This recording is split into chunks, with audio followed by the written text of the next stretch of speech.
Hi and welcome to the chapter 11 session of the discrete structure of the discrete math Boolean algebra. इस session से हम chapter 12 start कर रहे हैं. Boolean algebra एक बड़ा इंपॉर्टेंट सब्जेक्ट है. अगर मैं सब्जेक्ट कहूँ तो शायद ये गलत ना हो. सेपरेटली इलेक्ट्रॉनिक्स की फील्ड के अंदर इसे पढ़ाया जाता है. कंप्यूटर साइंस में ये मेजर है क्योंकि हम इलेक्ट्रॉनिक्स भी पढ़ते हैं और डिस्क्रीट में इसका बड़ा मेजर कॉन्ट्रीब्यूशन है. यही वजह है कि हम डिस्क्रीट मैथ्स में चैप्टर 12 Boolean algebra डिस्कस कर रहे हैं. तो जो टॉपिक्स Boolean algebra का डिस्क्रीट मैथ रिविजन बुक के अंदर मौजूद है, हम तमाम कुछ सेशन बाय सेशन कवर कर रहे होंगे. तो वीडियो फर्दर कंटिन्यू रखने से पहले बताते चलूँ कि प्रीवियसली तमाम वीडियोस मेरे यूट्यूब चैनल पर मौजूद है. फ़ाद हुसैन CS से सर्च करने के बाद आप मेरे यूट्यूब चैनल पर आएंगे, इसके प्लेलिस्ट पर जाएंगे जहाँ डिफरेंट डिसिप्लिन्स की वीडियोस मौजूद है. विद ईज़ आप इन तमाम को वॉच कर सकते हैं. इनमें इस्तेमाल होने वाले content related material which mean presentation, slide code, ये तमाम चीज़ें मेरे ब्लॉग fahadhusaincs.blogspot.com पर है. तमाम मटेरियल को फ्रीली डाउनलोड करके यूज़ किया जा सकता है. तो चैनल पर अगर नए हो, चैनल को सब्सक्राइब नहीं किया हुआ तो ज़रूर सब्सक्राइब करें, वीडियो लाइक करें, ज़्यादा लोगों को शेयर करें. So first we need to understand about actually what is a Boolean algebra. So the definition says about that a Boolean algebra, it's a branch of the maths, that's a very important thing, that deal with the operations on the logical values. What are the logical values? Which mean with binary variables. The logical values which mean 0, 1, 1, 0, this format. So the Boolean variables, that's another thing, Boolean variables are represented as binary number to represent the truth. यानी जो variables अब Boolean algebra में इस्तेमाल किए जाएंगे उनकी values truth पर base करेगी. ठीक है, वो ट्रूथ वैल्यू 0 हो सकती है और फॉल्स पे 0 रिप्रेजेंट की जाएगी. तो वो यहाँ पर 1 और 0 से रिप्रेजेंट किया जा रहा है. Elementary algebra deal with the numerical operation, whereas the Boolean algebra deal with the logical operation. The logical operation which mean true, false, 0 or 1.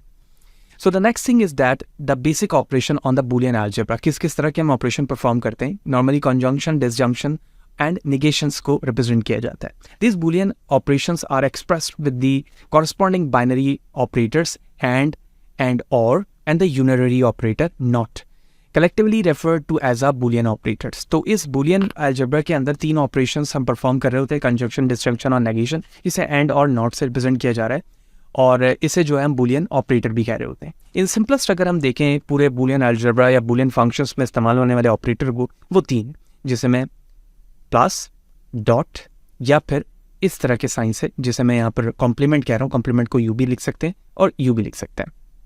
पहली चीज़ ये हो गई. प्लस को अगर हम चैप्टर 1 के रिस्पेक्ट से देखें, क्योंकि चैप्टर 1 जो हमने डिस्क्रीट मैथ्स में किया वो बड़ा इंपॉर्टेंट है, क्योंकि अगर आपने चैप्टर 1 की तमाम वीडियोस कवर की हुई है तो Boolean algebra समझना मैं समझता हूँ बहुत ही आसान है. तो प्लस साइन को मैं लॉजिकली ऑपरेटर से इस तरह से रिप्रेजेंट कर सकता हूँ जिसे हम और कहते हैं, और इसे मैं एंड के लिए रिप्रेजेंट करता हूँ जो मल्टीप्लाई या डॉट के लिए इस्तेमाल होगा. इसी तरह प्लस को प्लस से ही लिख सकता हूँ और डॉट के लिए मैं स्टैरिक या मल्टीप्लाई का साइन बना सकता हूँ. इन वर्ड हम इसे और कहते हैं और इन वर्ड हम इसे एंड कहते हैं. And this one which mean this is a compliment. So that's a basic thing कि Boolean algebra पे ये 3 ऑपरेटर्स इस्तेमाल हो रहे होंगे. वेरिएबल्स के साथ भी हो सकते हैं, सिंपलेस्ट किसी 2 नंबर्स के दरमियान भी हो सकते हैं, और वो नंबर क्या होंगे, 0 और 1. तो ये तो बेसिक अंडरस्टैंडिंग हो गई. अब प्रॉब्लम्स की तरफ चलते हैं, अंडरस्टैंडिंग करेंगे इसे और उसके बाद बुक की तरफ भी जंप करेंगे, क्योंकि हम सारे बुक्स की एग्जांपल्स को कवर करने की कोशिश करेंगे ताकि हम किसी भी लेवल पर इसकी तैयारी कर रहे हो हमें अंडरस्टैंडिंग रहे कि Boolean algebra के ऑपरेशंस क्या और किस तरह से काम करता है. So the Boolean algebra has rules for working with elements from the set of 0, 1 as we have seen together with the operations plan, plus जिसे हम Boolean sum कह रहे हैं, product जिसको हम डॉट से रिप्रेजेंट कर रहे हैं, एंड द कॉम्प्लीमेंट जिसे हम इस तरह के डैश पे रिप्रेजेंट करते हैं. तो कॉम्प्लीमेंट का मतलब होता है कुछ यूँ जैसे हम सेट में भी पढ़ चुके हैं, ए बार, ठीक है, इसी तरह से बी बार कॉम्प्लीमेंट. तो अगर मैं ऑपरेशंस की बात करूँ Boolean की, तो सम का ऑपरेशन किस तरह से हो सकता है, प्लस 1 एंड 0 के दरमियान, या 0 1 के दरमियान, 0 0 के दरमियान, 1 1 के दरमियान, क्योंकि 2 ही हमारे पास नंबर्स हैं. तो अगर मैं 1 + 1 करूँगा तो दैट इज़ इक्वल टू 1, 1 + 0 करूँगा तो that is equal to 1, 0 1 that is also equal to 1, और अगर हम 0 + 0 करेंगे तो that is equal to 0. Product करें, 1 1 का प्रोडक्ट 1 ही होगा, 1 प्रोडक्ट का जो प्रोडक्ट होगा वो 0, 0 1 का प्रोडक्ट भी 0 होगा, जबकि 0 and 0 is also equal to 1. जब मैं 0 पे कॉम्प्लीमेंट करूँगा तो उसका इन्वर्स हो जाएगा 1, और 1 का कॉम्प्लीमेंट करूँगा तो उसका 0 हो जाएगा. अगर हम क्वेश्चन को देखें, लिखा हुआ 1.0 + 0 + 1 कॉम्प्लीमेंट, यानी होल पे कॉम्प्लीमेंट मौजूद है.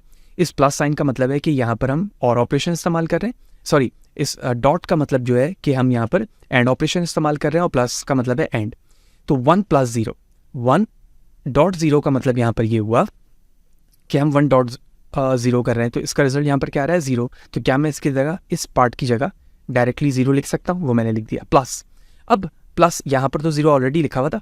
0 + 1 कॉम्प्लीमेंट, यानी पहले मैं 0 + 1 को सॉल्व करूंगा और जो वैल्यू आएगी उस पर कॉम्प्लीमेंट अप्लाई करूंगा. तो 0 + 1 बराबर होता है 1 के, तो 1 के ऊपर कॉम्प्लीमेंट आ गया. 1 का कॉम्प्लीमेंट होता है 0, तो यहाँ पर भी 0 हो गया. And 0 + 0 is equal to also 0. And it's prove that कि हमने जो ऑपरेशंस थे वो अप्लाई किया बूलियन लॉजिकल ऑपरेटर्स के बिहाफ पर, और हमने इसे प्रूव किया. कुछ बुक पे भी क्वेश्चन मौजूद है, उसे भी हम कवर कर रहे होंगे बुक पे जो हम करते हैं, ताकि इससे रिलेटेड प्रॉब्लम को समझना हमारे लिए मज़ीद आसान. तो बूलियन अलजेब्रा मैंने यहाँ पर ओपन किया हुआ चैप्टर 12 और 12.1 बूलियन फंक्शंस का था. बूलियन फंक्शंस पे हमने लॉजिकली समझ लिया एंड और कॉम्प्लीमेंट से. फिर हमने फर्स्ट क्वेश्चन ये वाला देखा अभी, ठीक है. इसके बाद फर्दर बेसिक मज़ीद ऑपरेशंस बताया जा रहा है कि हम इसी तरह से अपनी वैल्यूज़ को ट्रू एंड फॉल्स के बिहाफ पे भी लिख सकते हैं. ट्रू एंड फॉल्स का मतलब ये हुआ कि अगर वैल्यूज़ 1 है, आप यहाँ देखें, तो उसे ट्रू से रिप्रेजेंट किया जा सकता है, और 0 है तो मैं उसे फॉल्स से रिप्रेजेंट कर सकता हूँ. जबकि ये ऑपरेटर्स अभी हम देख चुके हैं, ठीक है. तो सारी जो मेजर चीज़ें थे वो मैं बता चुका हूँ. एग्जाम्पल 2 पर डायरेक्टली जंप करते हैं.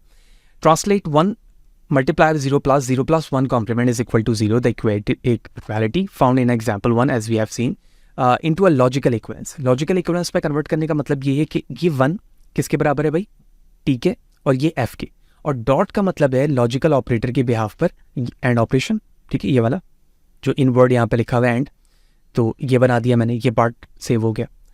अब है प्लस साइन, तो प्लस साइन को हम और लिख सकते हैं, और का सिंबल ये होता है, मैंने और का सिंबल लिख दिया. अब ये बड़ा इंपॉर्टेंट पार्ट है, देखें 0 + 1, तो प्लस के लिए ऑपरेटर 0 ट्रू एंड फॉल्स. अब इस पे कॉम्प्लीमेंट, इस पार्ट पे कॉम्प्लीमेंट लगाने के लिए हमने कॉम्प्लीमेंट का साइन यहाँ पे दिया हुआ है इस तरह से, ठीक है. ये कॉम्प्लीमेंट का साइन होता है अकॉर्डिंग टू द चैप्टर 1, और उसके बाद यहाँ पर ट्रू एंड फॉल्स वैल्यूज लिखी गई है, ठीक है. हम इसे रिप्रेजेंट करने के लिए और यहाँ कह रहे हैं, और का मतलब है प्लस साइन, ये निगेशन अप्लाई हो गया. तो ये जो कन्वर्जन हुई है यहाँ पर, ये लॉजिकल इक्विवेलेंस के बिहाफ पर कन्वर्जन हुई. Hope you understand. अब इसी चीज़ को मैं बूलियन अलजेब्रा से आइडेंटिफाई भी कर सकता हूँ, सॉल्व भी कर सकता हूँ. यानी देखो इसी तरह का एक्सप्रेशन यहाँ पर दिया गया है, थोड़ा सा चेंज है. तो ट्रू ट्रू यानी 1 1, ये जो फॉल्स है ये 0 होगा, कॉम्प्लीमेंट है, कॉम्प्लीमेंट अप्लाई करूँगा तो 1 हो जाएगा. लेकिन पहले हम इस पार्ट को समझते हैं. तो ट्रू ट्रू का मतलब है 1 1, और इस ऑपरेटर का मतलब है डॉट, मैंने यहाँ पर लिख दिया ये पार्ट, ठीक है. ये हो गया. फिर यहाँ पर जो ऑपरेटर था उसका मतलब है प्लस. अभी हमने इसको देखा कि 0 का मतलब है फॉल्स, तो फॉल्स के ऊपर जब यानी 0 के ऊपर कॉम्प्लीमेंट होगा तो उसका जवाब क्या हो जाएगा 1. तो 1.1 बराबर हो गया 1 के, प्लस 0 का कॉम्प्लीमेंट 1 हो गया, एंड 1 + 1 बराबर होता है 1 के. And it's proof there. Hope you understand कि बूलियन ऑपरेशंस किस तरह से परफॉर्म हो रहे हैं. नेक्स्ट है हमारे पास Boolean expression and Boolean function, ठीक है. एक्सप्रेशन वाइज भी ये चीज़ें दी जा सकती हैं एंड फंक्शंस के बिहाफ पर भी दी जा सकती हैं. क्या है ये, तो मैं कुछ चीज़ें स्लाइड पे मेंशन कर रहा हूँ, लेकिन बुक प्योरली बड़ी अच्छी तरीके से चीज़ों को एक्सप्लेन कर रही है. यही वजह है कि हम डायरेक्टली बुक को यहाँ पर रिप्रेजेंट कर रहे हैं. लेट एक बी सेट है जो 0 1 को कंटेन कर रहा है, यानी बूलियन जो वैल्यूज़ हैं, और एक सेट दिया गया जिसे b ऑफ n से रिप्रेजेंट किया जा रहा है, यानी b⁴n, जो कंटेन कर रही है डिफरेंट x की वैल्यूज़ को, such that x belongs to the set b, where i जो वैल्यूज़ हैं यहाँ पर i की x ऑफ i वो ग्रेटर दैन इक्वल टू 1 है and less than equal to n होगा. तो is a set of the all possible n triples of zeros and 1, n triples of the zeros and 1 इससे form होंगी. So the variable x, जो इसमें variables होंगे x, is called a Boolean variable, ठीक है. उसमें जो वेरिएबल है हम उसे बूलियन वेरिएबल कह सकते हैं. If it's assume values only from b, अगर उस वेरिएबल की वैल्यूज़ एज्यूम हो उसी सेट में से जो इनिशियली b से रिप्रेजेंट किया गया था. तो that is if it's only possible values are 0 1, और पॉसिबल वैल्यूज़ क्या हो सकती हैं, या तो 0 हो या फिर 1 हो. So a function from bn to b, यानी जो function bn to bn transform हो रहा है, is called a Boolean function of degree n. तो उस फंक्शन को हम Boolean function of degree n कहेंगे, क्योंकि उसमें nth वैल्यूज़ के बिहाफ पर बनाया गया. तो ये तो अंडरस्टैंडिंग हो गई सिर्फ डेफिनेशन के रिस्पेक्ट से. क्वेश्चन समझते हैं. देखिए एग्जाम्पल 4 में कहा जा रहा है कि एक फंक्शन है जो कि x एंड y को यूज़ कर रहा है, और लिखा हुआ है x डॉट वाई बार. तो मैं इसको इस तरह से कह सकता हूँ x डॉट वाई कॉम्प्लीमेंट. तो यहाँ पर कुछ भी नहीं है तो इसका मतलब है डॉट है, ठीक है. From the set of the ordered pair of the Boolean variables to the set of 0, ठीक है, अब Boolean function of degree 2 with function 1 1 equal to 0, यानी ये अब ये ट्रिपल्स की बात हो रही है पेयर्ड पे. तो 1 1 है तो वो किसके बराबर है, 0 के. 1 0 है तो वो बराबर है 1 के. 0 1 है तो बराबर है 0 के, और 0 0 है तो वो भी उसी के बराबर होगा. So we can display this value f in a table 1. तो इस फंक्शंस की वैल्यूज़ को उन्होंने टेबल पे दिखाया हुआ है कि अगर यहाँ पर 1 1 होगा तो ये 0 के बराबर होगा, 1 0 1 के बराबर है, 0 1 0 के बराबर है और 0 0 1 के बराबर है. So by using this function, Boolean function can be represented using the expression made up of variables, and this variables Boolean operations. So based on this Boolean expression, this now is converted into a function form. So this function will be solved by this table. और इस function को अगर हम बगौर देखें और previous वाले slide को या एग्जाम्पल को जो अभी हमने कवर किया उसके बिहाफ पे देखा है कि कॉम्प्लीमेंट का मतलब ये कि ओरिजिनली जो भी वैल्यूज़ थी उसका रिवर्स, यानी 0 है तो 1 1 है तो 0. तो इनिशियली एक्स एंड वाई को अगर आप बगौर देखें, बड़ी इंपॉर्टेंट चीज़ है, तो यहाँ पर जो वैल्यूज़ लिखी गई है बिल्कुल वैसे ही जिस तरह हम चैप्टर 1 पे जो टेबल बनाया करते थे. तो ये 2 की पावर 0 से स्टार्ट होगी और 2 की पावर 1 से. 2 की पावर 0 का मतलब है 1, तो 0 1 0 1 0. 2 की पावर 2 का मतलब है 2, तो 2 टाइम 1 2 टाइम 0. इस तरह से वैल्यूज़ लिखी गई है. अब ये एक्स और वाई है, लेकिन हमें तो वाई कॉम्प्लीमेंट चाहिए. तो वाई कॉम्प्लीमेंट का मतलब ये हुआ कि इसके साथ मैं एक और कॉलम बना सकता हूँ और वाई कॉम्प्लीमेंट 1 का हो जाएगा 0, इसका हो जाएगा 1, फिर 0, फिर 1. ठीक है. अब जब मैं इसमें x डॉट वाई बार करूंगा तो ये x है और ये y बार है. तो ये हो गया 1 0 तो 0, ये हो गया 1 1, तो 1 डॉट 1 बराबर होता है 1 के. 0 1 एंड 0 0 दोनों 0 के बराबर होता है. And that is the answer based on this question. तो इस तरह से हमने the function f of x y is equal to x y bar को सॉल्व कर लिया और इसकी तमाम पॉसिबल वैल्यूज बता दी. द नेक्स्ट जो हमारे पास फंक्शन मौजूद है वो कंटेन करता है 3 वेरिएबल्स को x y plus z complement. तो एक्स वाई और जेड 3 वेरिएबल्स बनाऊंगा, फिर जेड के लिए कॉम्प्लीमेंट बनाऊंगा और उसके बाद इसे सॉल्व कर दूंगा. देखें एक्स वाई जेड 2 की पावर 0, 2 की पावर 1, 2 की पावर 2, तो 1 0 1 0 1 0, 2 टाइम 1 2 टाइम 0, 4 टाइम 1 4 टाइम 0. ये सॉल्व हो गया. अब एक्स डॉट वाई करना है. इसका क्या मतलब हुआ, एक्स डॉट वाई मौजूद है. ठीक है. तो एक्स एंड वाई के दरमियान में क्या कर रहा हूँ, एक्स डॉट वाई 1 1 1 1 1 1 1 0 0 0 0, यानी दोनों सेम नहीं है तो 0 आ गए.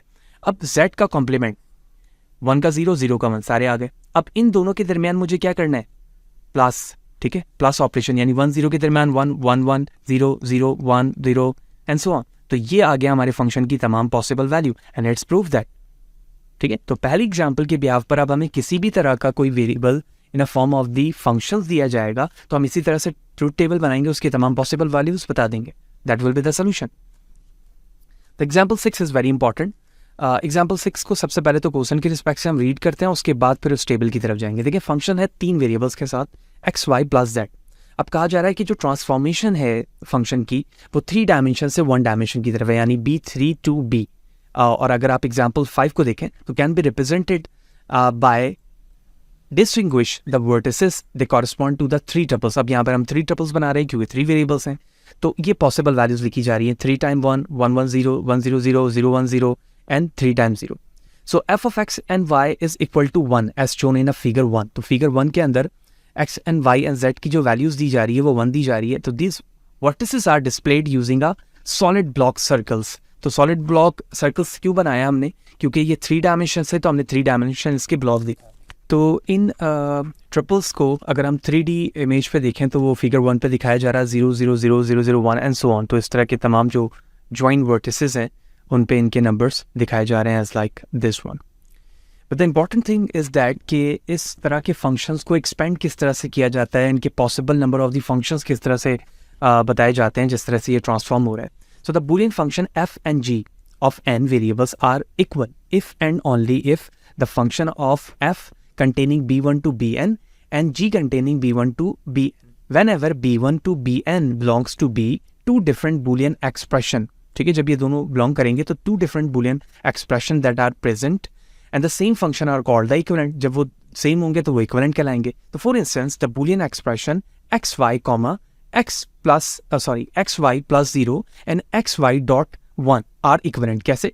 देखो ये बड़ी इंपॉर्टेंट चीज़ बताई कि xy का जो भी boolean रिजल्ट होगा वो और एक्स वाई प्लस 0, जाहिर सी बात है किसी नंबर पे जब मैं 0 ऐड करूंगा तो कोई भी फर्क नहीं पड़ेगा, तो ये भी इक्विवेलेंट है. और इसी तरह से जो थर्ड है जिसमें ये बताया जा रहा है कि 0 के बजाय आप क्या करें 1 से मल्टीप्लाई कर दें, यानी मैं 0 तो करूं लेकिन थर्ड पे बताया जा रहा है कि एक्स वाई डॉट 1 करते हैं, तो इन तीनों पर सेम रिजल्ट आएगा. तो that's why it's said to be equivalent. So the complement of the Boolean function f is the function f where f bar containing these values and complete f bar containing the values are same. यानी मैं f bar करूं और तमाम variables पे करूं या फिर f containing all values पे ही कॉम्प्लीमेंट कर दूं, both are same. So let f and g be a Boolean function of degree n. The Boolean sum f plus g and the Boolean product f g are defined as, यानी अगर f of g दो Boolean functions हैं जिनकी degree value n है, तो n के behalf पर f plus g यानी Boolean sum और Boolean product को हम इस तरह से एक्सपेंड करके दिखा सकते हैं. किस तरह से? अगर आप देखें f प्लस g, क्योंकि इनमें वेरिएबल्स की क्वांटिटी n तक है तो वो दिखा दिया मैंने, और फिर इसी को अलग अलग सम करके दिखा रहा हूँ. और जब मैं इसे प्रोडक्ट फॉर्म पे दिखा रहा हूँ तो प्रोडक्ट का मतलब है कि एफ भी इसके साथ मल्टीप्लाई और जी भी हो रहा है, जिसको इस तरह से दिखाया गया है. अब इंपॉर्टेंट चीज ये है जो बुक पे बताई जा रही है कि ए बुलियन फंक्शन ऑफ डिग्री 2, एक बुलियन फंक्शन है जिसकी डिग्री 2 है, is a function from a set with 4 element, और इसमें जो एलिमेंट है उनकी क्वांटिटी क्या है? 4 है. तो इसका मतलब ये हुआ 2 की power 4, 2 to the 4, 4 to the 8 and 8 to the 16. तो यहाँ पर 16 पॉसिबल आपके functions बन रहे हैं. कैसे? namely pair of the element containing b01 to b, a set with 2 element, hence there are 16 different boolean function of degree 2, यानी 16 different functions बनेंगे जो contain करेंगे degree 2 को. इन टेबल 3 जिसमें नीचे मौजूद है, इसमें बताया जा रहा है कि we display the values of 16 different boolean function of 2 labeled by f1 to f16. तो अगर आप इस टेबल को देखें तो यहाँ पर x एंड y की वैल्यूज़ लिखी गई है. तो x 2 की पावर 1 के साथ है, ठीक है, सॉरी 0 के साथ है, और ये 2 की पावर 1 के साथ है. तो 1 0 1 0 1 1 0 0. इस बिहाफ पे फंक्शन 1, फंक्शन 2 की वैल्यू, 3 की वैल्यू 2 एंड सो ऑन. और ये तमाम फंक्शंस किस बिहाफ पर प्लॉट हो रहे हैं? वो उसी बिहाफ पर प्लॉट हो रहे हैं जिस तरह से क्वेश्चन में बताया गया कि 0 1 के. तो इस तरह से कोई भी क्वेश्चन जब होता है जिसमें हम फंक्शंस की पॉसिबल वैल्यूज़ को देखना चाहते हैं तो हमें डिग्री देखनी होती है, और उस सेट में जितने एलिमेंट हैं उनको पावर रख के हम अप्लाई करते हैं. जैसे मैं यहाँ पे 2 की पावर 4 इक्वल टू 16 लिखा है. Hope you understand this concept. And the another thing, how many different Boolean function of degree n are there, यानी जब हमें बूलियन फंक्शंस पता करना हो अपने फंक्शंस की और डिग्री एन दी जाए तो हमें ये बताना होता है कि कितने बूलियन फंक्शंस पॉसिबल हैं. तो by this rule from the product rule for counting it follows that 2 to power n, यही चीज़ अभी हमने देखा, और n यहाँ पर ट्रिपल्स को रिप्रेजेंट कर रहा है और ट्रिपल्स की वैल्यू 0 एंड 1 के पेयर्ड पर होती है. So, because the Boolean function is an assignment of 0 and 1 to each of these 2 to power n different and tuples, the product shows that the 2 to power 2 to n different Boolean function of degree n, यानी 2 की power 2n जब मैं करूँगा तो उस behalf पर मुझे Boolean functions मिल रहे होंगे. तो आप यहाँ देखें, जब मैंने 1 किया है तो इसका मतलब है 2 की पावर 2, 2 टू 4 हो गया. इसकी बात कर रहा हूँ मैं इस बिहाफ पर. ये पूरी टेबल भर ली है the number of the Boolean function of degree n. फिर 2 किया तो 16 बना, ठीक है, 2 की पावर 2 और इस 2 पर 2 मौजूद है, तो 2 की पावर 2 का मतलब हो गया 4, तो 2 के ऊपर 4 मौजूद है एंड सो ऑन. तो इस तरह से आप देखें डिफरेंट वैल्यूज़ इस तरह से एक्सपेंड हो रही है, और हमें इस तरह से पता चल रहा है कि बूलियन फंक्शंस की quantity based on the degree and the number of the elements किस तरह से पता चलता है. The next term is the identity of the Boolean algebra. Identity of the Boolean algebra बड़ा इंपॉर्टेंट कॉन्सेप्ट है. जब हम चैप्टर 1 पे मौजूद थे वहाँ पर भी हमने पढ़ा, और अगर आपने लीनियर अलजेब्रा पढ़ा होगा तो वहाँ पर भी आपने रूल्स पढ़ा होगा, जैसे कॉम्प्लीमेंटिव रूल, डिस्ट्रीब्यूटिव रूल, ठीक है, और डिफरेंट टाइप्स के जो रूल होते हैं. तो बिहाफ ऑफ दी रूल्स हमें बूलियन अलजेब्रा को आइडेंटिफाई करना होता है, ठीक है. कैसे?